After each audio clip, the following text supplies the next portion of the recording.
लोग युवा रिटायरमेंट होके आएंगे, उनको हम अपने बीजेपी और आरएसएस के दफ्तर में हम उनको बैठाने का काम करेंगे, हम उनको सिक्योरिटी गार्ड की नौकरी देंगे। भारतीय जनता पार्टी क्या आरएसएस की चौकीदारी करवाना चाहती है? मैं भी चौकीदार, तू भी चौकीदार, देश का जवान भी चौकीदार। मतलब देश का प्रधानमंत्री 71 साल का सत्ता की कुर्सी पे बैठेगा और देश के युवाओं को 4 साल नौकरी देकर और उसके बाद रिटायरमेंट ही करवा देंगे। क्या करना चाहते हैं? जिस तरह से धर्म की आड़ में इस सत्ता ने देश के युवाओं को बेरोजगार करने का काम किया, कहीं ना कहीं अब सरकार को झुकना पड़ेगा और देश का युवा झुका के रख देगा। लेकिन वे महंगाई पे अत्याचार अब की बार मोदी सरकार, बहुत हुआ युवाओं पे अत्याचार अब की बार मोदी सरकार।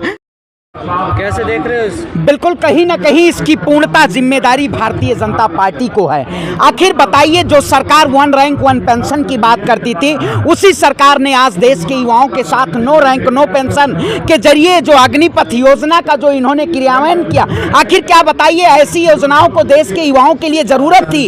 ये सरकार कहीं ना कहीं उन कॉरपोरेट तंत्र के सरकार उसमें करना चाहती है, कॉरपोरेट के जरिए इस देश में सबका बाजारीकरण करना चाहती है। आप बताइए, वतन के लिए जो लोग नौजवान लड़के थे, जो इतनी मेहनत और तैयारियां करते थे, 4 साल 5 साल से ज्यादा करोड़ों युवा इस देश में तैयारी कर रहे थे कि देश की सेना में हम जाएंगे, लेकिन कहीं ना कहीं इस सरकार ने इस देश के लोकतंत्र का खात्मा करने के लिए तैयार हो गई है। और जो सरकार पोडियम के जरिए देश के युवाओं को 2 करोड़ रोजगार देने की बात करती थी, वो नहीं, कहीं ना कहीं आने वाले 1.5 साल में केवल 10 लाख युवाओं को रोजगार देने की बात की है। आखिर बताइए, ऐसी योजनाओं की क्या जरूरत थी? देश के प्रधानमंत्री जब कहते हैं कि जब युवाओं को बहुत हुए महंगाई पे अत्याचार अब की बार मोदी सरकार, बहुत हुआ युवाओं पे अत्याचार अब की बार मोदी सरकार, आज पूरा देश का युवा खड़ा हुआ है सड़कों पे।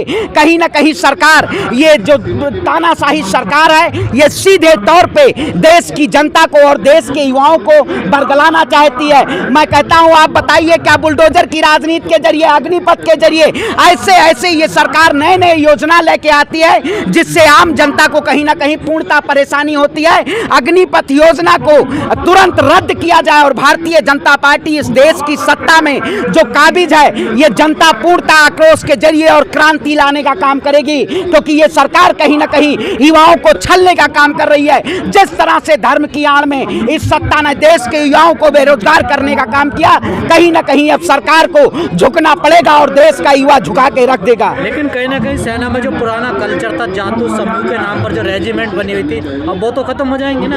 देखिए, आप बताइए, ये सरकार कहीं ना कहीं, देखिए 4 साल का जो इन्होंने ये क्या लाए हैं, 4 साल पे ठेकेदारी के करिए देश के युवाओं को, जो वतन के लिए युवा खड़े होते थे, आखिर ठेकेदारी के जरिए उन युवाओं को कहां खड़ा किया जा रहा है कि स्टेबल नौकरी होनी चाहिए।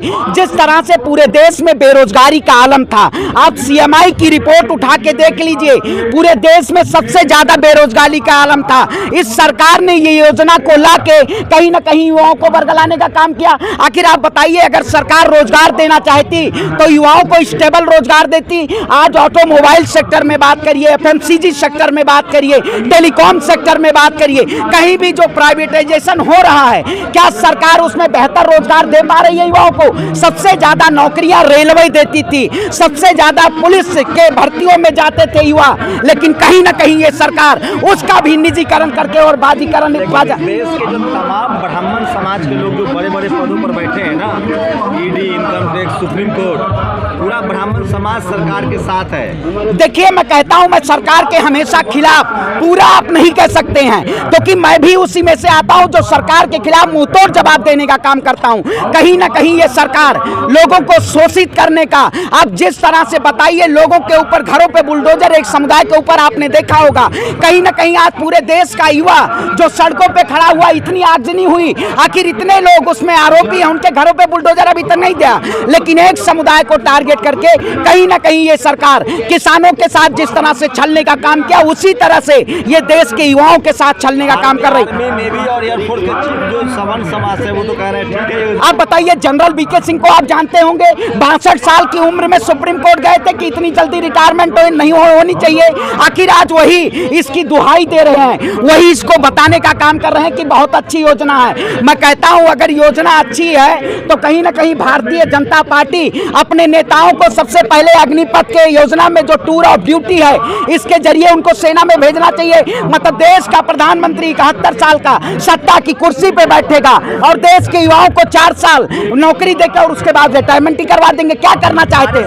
बीजेपी को इससे क्या फायदा होगा? बिल्कुल, आरएसएस और बीजेपी को आपने देखा होगा कैलाश विजयवर्गीय का बयान कि जो लोग युवा रिटायरमेंट होके आएंगे उनको हम अपने बीजेपी और आरएसएस के दफ्तर में हम उनको बैठाने का काम करेंगे, हम उनको सिक्योरिटी गार्ड की नौकरी देंगे। आखिर आप देश के जवान के प्रति एक ऐसी अभद्र भाषा का प्रयोग करते हैं, इसके लिए कैलाश विजयवर्गीय को माफी मांगनी चाहिए। आखिर देश का जवान आपकी चौकीदारी करेगा? यही कहते थे मैं 3 लाख से ज्यादा जवान जो है वो क्षत्रिय है, ठाकुर समाज का इस देश में। क्या ठाकुर समाज चौकीदारी करेगा तो क्या दिक्कत? देखिए मैं कहता हूँ आप भारतीय जनता पार्टी क्या आरएसएस की चौकीदारी करवाना चाहती है? मैं भी चौकीदार, तू भी चौकीदार, देश का जवान भी चौकीदार।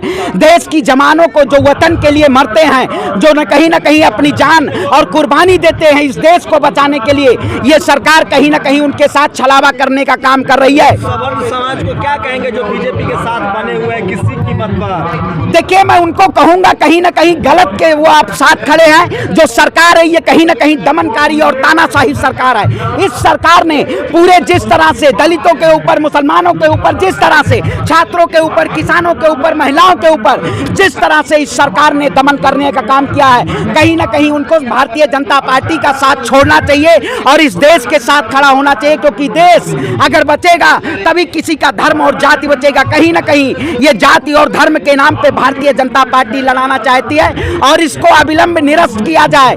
ये जो टूर ऑफ ड्यूटी अग्निपथ के जरिए पूरा देश चल रहा है, मैं देश के युवाओं से कहता हूं कि आप लोग इस सरकार के खिलाफ शांतिपूर्ण तरीके से प्रदर्शन करिए। कहीं ना कहीं सरकार अगर रोजगार नहीं दे पाएगी तो आपको दंगा के जरिए आपके नौकरी को और छीनना चाहेगी। आपने देखा होगा जिस तरह से युवाओं के ऊपर FIR हो रहे हैं। सवर्ण समाज के अधिकारी, कर्मचारी, सारा सवर्ण समाज, ठाकुर, भूमियार, ब्राह्मण, कायस्थ और पिछड़ा समाज क्यों है इस सरकार के साथ? देखिए मैं सरकार के साथ नहीं खड़ा हूं, सरकार के हमेशा मुखर होकर विरोध करता हूं, क्योंकि ये सरकार कहीं ना कहीं इस देश के लोकतंत्र का खात्मा करना चाहती है। जिस तरह से एक नए कानून के जरिए आपने देखा होगा, हम किसान आंदोलन में खड़े थे, सरकार कहती थी किसानों के बिल बहुत अच्छे हैं। इसी सरकार ने कितने, आप बताइए, मार्केटिंग के जरिए इस देश की जनता को गुमराह करने का काम किया जाता है। मोदी जी का विरोध कर रहे हैं क्योंकि मोदी जी आदिवासी महिला को राष्ट्रपति बना रहे हैं। देखिए हम मोदी जी का बहुत पहले से विरोध करते आए हैं। जब से मोदी जी सत्ता में आए तब से विरोध करने आए हैं, क्योंकि धर्म के नाम पे जो पार्टियां राजनीति करेंगी हम उनका विरोध करेंगे। कहीं ना कहीं ये सरकार इस देश में धर्म के नाम पे नफरत फैलाने का काम करती है।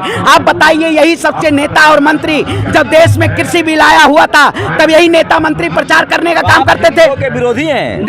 देखिए मैं कहता हूं सत्ता विरोधी, जो सत्ता कहीं ना कहीं हिंदू कौन सा, सनातन धर्म को हम मानते हैं। सनातन धर्म जिस तरह से कहता है सर्वे भवन्तु सुखमा की बात करता है, सभी सनातन सभी को सम्मान की बात करता है, ये कहीं ना कहीं देश के प्रधानमंत्री एक समुदाय को टारगेट करके अपनी सत्ता की कुर्सी बचा रहे हैं। अगर ऐसे लोग सत्ता में, मोदी जी हिंदू हृदय सम्राट है, देश हिंदू धर्म से चलेगा।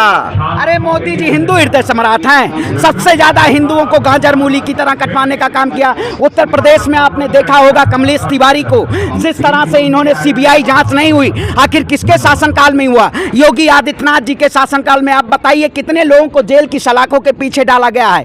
कहीं ना कहीं ये सरकार पूरी तरह से तानाशाही कर रही है। अगर तानाशाही करे, सारे देश के हिंदुओं को नौकरी मिलेगी 4-4 साल में, तुरंत नौकरी मिलेगी। देखिए नौकरी यही तो दिया जा रहा है। आप देखिए कौन सी नई योजना लाई गई नौकरी के जरिए, ये नौकरी दी जा रही है। ये कहीं ना कहीं युवाओं को आने वाला जो 2024 का चुनाव है उसमें भारतीय जनता पार्टी, क्योंकि 1.5 साल का इसमें कार्य समय रखा गया है, समय अवधि। अरे मोदी जी ने पूरा आदिवासी समाज वोट करेगा बीजेपी। इससे पहले भी आप देखते होंगे कितने, देखिए भारतीय जनता पार्टी जो कार्ड जातिवाद का खेलती है, ये कहीं ना कहीं आने वाले 2024 के चुनाव में जो सरकार बेरोजगारी से निजात पाना चाहती है कि देश का युवा सड़कों पे न खड़ा हो, उस सरकार के विरोध में 2024 तक देखिएगा सबसे बड़ा मुद्दा बेरोजगारी का होगा, क्योंकि कहीं ना कहीं सरकार हताहत है कि देश के युवाओं को रोजगार नहीं दे पा रही है। मोदी जी देश देश के प्रधानमंत्री जिन्होंने कहा था 2 करोड़ पोडियम के जरिए, आखिर इनके भाषा केवल पोडियम के जरिए रहते हैं और जब सत्ता मिल जाती है उसके बाद देश की जनता के ऊपर जुल्म करने का काम करते हैं।